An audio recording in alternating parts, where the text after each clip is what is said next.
जय श्रीमन नारायण। ए पर जे टिप्पणी हम करे जा रहल बा रामानुजदास श्रीमान गट्टू वेणुगोपाल स्वामी जी के द्वारा दिहल गयल बा। अध्याय 15 पुरुषोत्तम प्राप्त योग श्लोक 2। अधश्च ऊर्ध्वञ्च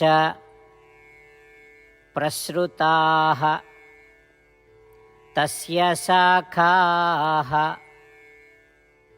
गुणप्रवृद्धा विषयप्रवालाः अधश्च मूलानि अनुसन्ततानि कर्मानुबन्धीनि मनुष्यलोके। ओम। गीताचार्य श्री कृष्ण परमात्मा अर्जुन समेत हमनी सबके पुरुषोत्तम प्राप्त योग सिखा रहल बानी। परमात्मा कहत बाड़न कि अर्जुन संसार अश्वत्थ के पेड़ निहत बा।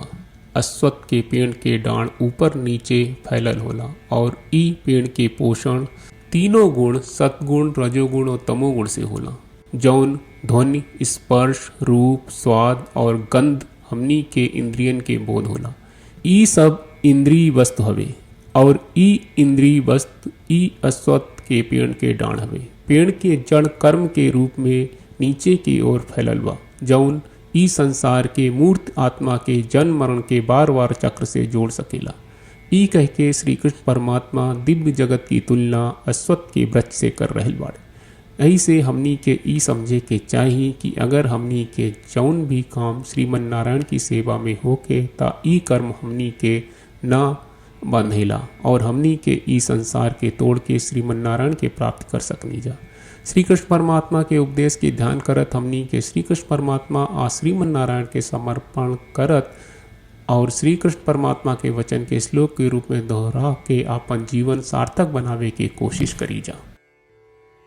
अधश्चोर्ध्वञ्च प्रसृताः तस्य शाखाः गुणप्रवृद्धा विषयप्रवालाः अधश्च मूलानि अनुसन्ततानि कर्मानुबन्धीनि मनुष्यलोके। श्रीमद् भगवत गीता का पूरा सार श्री कृष्ण परमात्मा ने अध्याय 18वें के श्लोक 65 से 70 में 8 काम करे खातिर दिले बाड़े। श्री कृष्ण कहले हम ओ लोगन से प्रेम करनी जो लोग इन 8 बातन के मान तारे। हम ओ भक्तन के हर तरह से रक्षा करब। श्री कृष्ण परमात्मा के द्वारा बोलल गईल संपूर्ण भगवत गीता सुनला के बाद अर्जुन कहले करिष्ये वचनम त्वा, जेके मतलब बा कृष्ण मैं उही करब जौन आप कही। यही कारण बा श्री कृष्ण अर्जुन के हर तरह के सफलता आ विजय प्रदान करेले। आई परमात्मा के आपन व्रत देई कि हमनी के ये 8 गौ कर्म के पालन करी जा। ई वचन परमात्मा के देवे से बड़न कौनो पूजा तपस्या यज्ञ नहीं। हम 8 प्रण कहब जौन हमनी के करे के चाहिए। आप सब कृपया इन्हन के आपन दिमाग और दिल में सोची। श्री कृष्ण के आपन वचन देवे के ई तरीका में हमनी सबकी कल्पना करे के चाहिए कि श्री कृष्ण का चेहरा खुशी से चमकत बा और खुशी के एहसास करत बा। जय श्रीमन नारायण। यहाँ हमनी के 8 वादा बा। हमनी के पहला वादा, हे श्रीमन नारायण आपका निर्देश के मुताबिक हम हमेशा तोहार ध्यान करब और तोहार बारे में सोचब। हमनी के दूसर वादा, हे श्रीमन नारायण आपका सलाह का अनुसार हम हमेशा आपका भक्त रहब। हमनी के तीसर वादा, हे श्रीमन नारायण हम आपन सब काम तोहरा सेवा के रूप में और तोहरा संतुष्टि खातिर करब।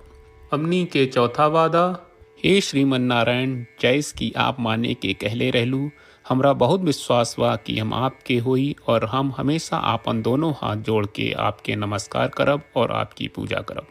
हमनी के 5वां वादा, हे श्रीमन नारायण हमरा के तोरा बात माम एकम शरणम ब्रज 1866 याद कहले, जहां आप हमरा के आपन का अर्पित करे का कहा।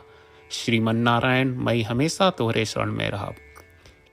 हमनी के 6वां वादा, हे श्रीमन नारायण हमरा के तोहरा बात माँ सुचहा 1866 याद कहले कि आप हमनी के शोक ना करे का आश्वासन दे रहे बड़े, हम अब और शोक ना करब।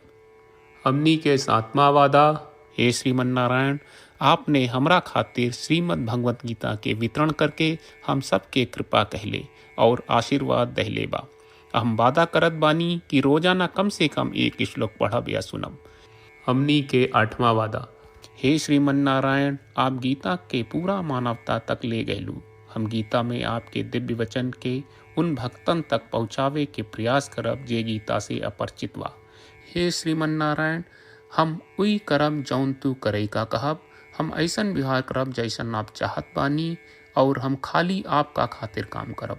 श्रीमन्नारायण के रोज आपन वचन देहल कि हम ओइस करब जैस आप कहत बानी, ई अपने आप में बड़न पूजा बा। श्रीमन्नारायण, करशे वचनम त्वा। श्रीमन्नारायण, हम तोरे निर्देश के मुताबिक काम करब। सर्वम श्री कृष्ण अर्पणम अस्तु। जय श्रीमन्नारायण। अधश्च ऊर्ध्वञ्च प्रसृताः तस्य शाखाः गुणप्रवृद्धा विषयप्रवालाः अधश्च मूलानि अनुसन्ततानि कर्मानुबन्धीनि मनुष्यलोके। ॐ अधश्चोर्ध्वञ्च प्रसृताः तस्य शाखाः गुणप्रवृद्धा विषयप्रबालाः अधश्च मूलानि अनुसन्ततानि कर्मानुबन्धीनि मनुष्यलोके।